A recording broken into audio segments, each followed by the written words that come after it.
Simple आपको अगर आप प्रोसेस याद रखना है बिल्कुल अपने बिल्कुल दिमाग में बिल्कुल सिंपल प्रोसेस।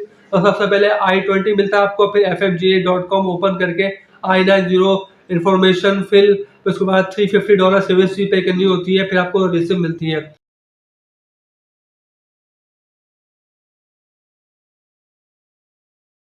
अस्सलाम वालेकुम दोस्तों, welcome back to my YouTube channel Mohsin Rizvi official. मैं दुआ के आपको खुशामदीद करता हूँ। आज की जो वीडियो है वो है F1 सर्विस I-90 जो वीज़ा जो फीस होती है वो कैसे पे होती है, कहाँ पे होती है, कौन सी वेबसाइट है ऑफिशियल, और आपको किसके पास जाना होता है और क्यों किसके पास नहीं जाना होता है। ये तमाम चीज़ें मैं आज आपको बहुत ही सिंपल वर्डिंग में आपको समझाऊंगा ताकि आपको कहीं और जाने की जरूरत ना पड़े। मैंने जो पिछली वीडियो बनाई थी उसमें मैंने आपको बताया था कि I-20 मिलने के बाद जो है ना वो I-90 क्या होता है, I-90 सर्विस क्या होता है। तो इसी को कंटिन्यू करते हुए आज F1 स्टूडेंट वीज़ा की सबसे इम्पोर्टेंट वीडियो है कि ये फीस पे कैसे होती है, कितनी होती है, कहाँ पे करनी होती है।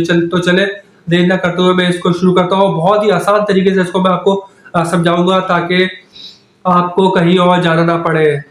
तो चले देर ना करते हुए अपनी वीडियो को शुरू करते हैं। सबसे पहले F1 स्टूडेंट के लिए I-90 सर्विस फीस $350 होती है, और इस फी को पे करने के लिए आपको किसी रैंडम एजेंट या वेबसाइट के पास जाने की बिल्कुल कोई ज़रूरत नहीं है। आपसे सीधा सबसे पहले आपने करना क्या है, सबसे पहले आपने गूगल पर सर्च करना है fmjfee.com। इसको मैंने मेंशन नहीं कर दिया है। ये यूएस गवर्नमेंट की official service I-901 fee payment website है। I-901 फॉर्म कैसे फिल होगा ये भी मैं आपको बताता हूँ। वेबसाइट ओपन करने के बाद I-901 फी पेमेंट का ऑप्शन आपको सिलेक्ट करना है।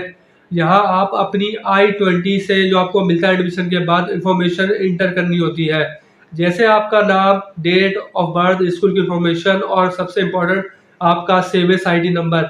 ये सर्विस आईडी आपको I-20 पर होता है और आमतौर पर N से स्टार्ट होता है। तो इन्फॉर्मेशन इंटर करते वक्त अपने I-20 के मुताबिक बिल्कुल केयरफुली इसको ना फिल करें।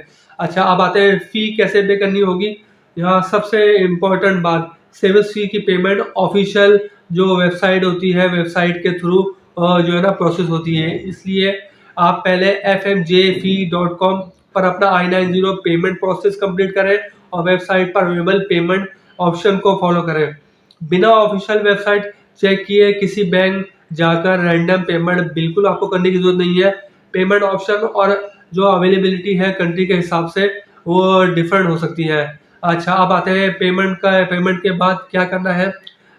पेमेंट सक्सेसफुल होने के बाद आपकी I-90 service fees payment confirmation receipt आपको जो है ना वो मिलेगी। इसे डाउनलोड करके सेव कर लें और इसके 2-3 प्रिंट करा के अपने पास रख लें। ये आपके F1 वीज़ा प्रोसेस का सबसे इम्पोर्टेंट जो है ना प्रोसेस होता है। तो सिंपल आपको अगर आप प्रोसेस याद रखना है बिल्कुल अपने बिल्कुल दिमाग में बिल्कुल सिंपल प्रोसेस। तो सबसे पहले I-20 मिलता है आपको, फिर fmga.com ओपन करके I-90 इन्फॉर्मेशन फिल, उसके बाद $350 सर्विस फी पे करनी होती है, फिर आपको रिसिप्ट मिलती है।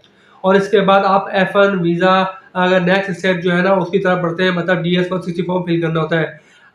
तो उम्मीद है आपको ये जो छोटी सी एक बहुत मुख्तसर सी आई कैचिंग वीडियो जो बिल्कुल सिंपल पास में मैंने आपको समझाई है। F1 वीज़ा का जो तरीकाकार होता है, सबसे पहले I-20, उसके बाद fmjfee.com खोल के I-90 फॉर्म फिल करना होता है आपको फी, उसके बाद $350 जो है ना उसकी फीस पे करनी होती है, इसकी रिसिप्ट मिलती है। उस रिसिप्ट को आपको संभाल के रखना होता है क्योंकि वो ये बाद में काम आती है इंटरव्यू के टाइम। तो ये एक सिंपल सा प्रोसेस था, बिल्कुल सिंपल सा प्रोसेस। आपको कहीं कहीं भी जो है ना इस वीडियो के बाद मेरे ख्याल में कहीं जाने की जरूरत नहीं है। तो ये F1 स्टूडेंट वीज़ा की एक बहुत ही इम्पोर्टेंट जो है ना जो वो प्रोसेस था जो मैंने आपको बहुत ही इंतहाई अल्फाज में समझाया है। उम्मीद है आपको ये वीडियो अच्छी लगी होगी। इसी तरह की जो यूएसए और दूसरी कंट्रीज की वीज़ा सीरीज की वीडियोस अगर आपको मिलते रहे तो आप मेरे चैनल को लाइक, सब्सक्राइब और शेयर करें। और अगली वीडियो तक के लिए मोहसिन रिजवी की तरफ से आपको अल्लाह हाफ़िज़।